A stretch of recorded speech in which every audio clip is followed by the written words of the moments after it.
खुद 12,000 15,000 करोड़ के हवाई जहाज में उड़ता है ये नरेंद्र मोदी, खुद 15,000 करोड़ के जहाज में उड़ता है, लेकिन मजदूर जब वापस जा रहे थे अपने मुल्क में तो उनके लिए एक बस का इंतजाम भी नहीं कर पाए। इन चोरों को पहचान लीजिए साथियों, इस बात को हमको समझना पड़ेगा। आज ये कह रहे हैं मेरी बहनों और माताओं को कि 450 रुपए में गैस का सिलेंडर देंगे। अरे बगल में गुजरात में आपकी सरकारें दीजिए ना, कल सुबह से देना चालू करो ना, तुमको कौन रोक रहा है?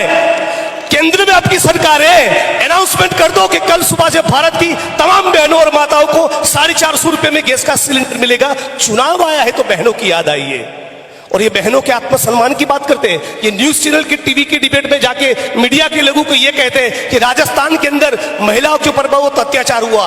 गुजरात के अंदर गुजरात की 19 साल की गर्भवती बेटी, उसके ऊपर सामूहिक बलात्कार हुआ। सुनिएगा, गुजरात की 19 साल की बेटी जो प्रेग्नेंट थी, जिसके पेट में बच्चा था, उसके ऊपर सामूहिक बलात्कार हुआ और उसकी आंखों के सामने उसके 12 लोगों को मार दिया और 3 साल की बेटी को भी दीवार के ऊपर पटक कर उसकी हत्या कर दी।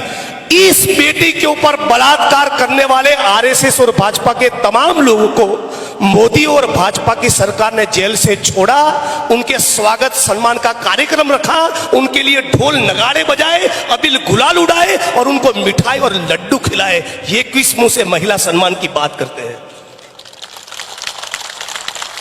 मणिपुर के ऊपर, मणिपुर और मिजोरम जहां पर चुनाव है, क्यों अमित शाह नहीं जा रहे?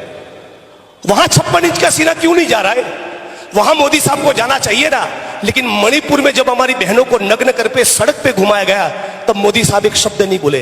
जब बिल्किस बानो के बलात्कारियों को गुजरात की भाजपा सरकार ने छोड़ दिया तब मोदी साहब एक शब्द भी नहीं बोले। कुश्ती करने वाली हमारी बहनें बलात्कार की शिकायत लेकर महीनों तक दिल्ली की सड़कों पर बैठी रहे, तब मोदी साहब कुछ नहीं बोले। और इसलिए कहना चाहता हूं, आपका कोई अधिकार नहीं बनता कि महिलाओं की बात करें। भारत माता की जय का नारा लगाते हैं और बलात्कार करने वाले लोगों के समर्थन में रैलियां निकालते हैं। शर्म से डूब बनना चाहिए भाजपा वालों।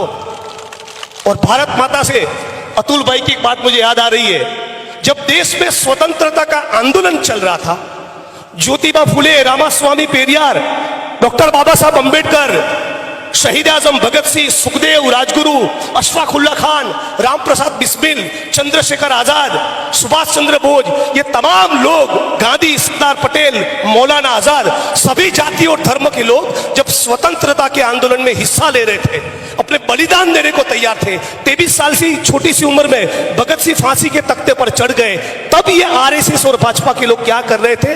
अंग्रेजों की चापलूसी कर रहे थे, अंग्रेजों की मुखबिरी कर रहे थे। भगत सिंह, गांधी, सरदार पटेल और सुभाष चंद्र बोस के साथ गद्दारी कर रहे थे, उनकी खबर अंग्रेजों को पहुंचा रहे थे। हमारे मुल्क के लोग, हमारे ये सारे नेता, कांग्रेस पार्टी के सिपाही छाती पर गोली खाने की तैयारी के साथ वंदे मातरम और भारत माता का जयकारा करते थे, तब ये दलाल और गद्दार आरएसएस के लोग, भाजपा के लोग क्या कर रहे थे?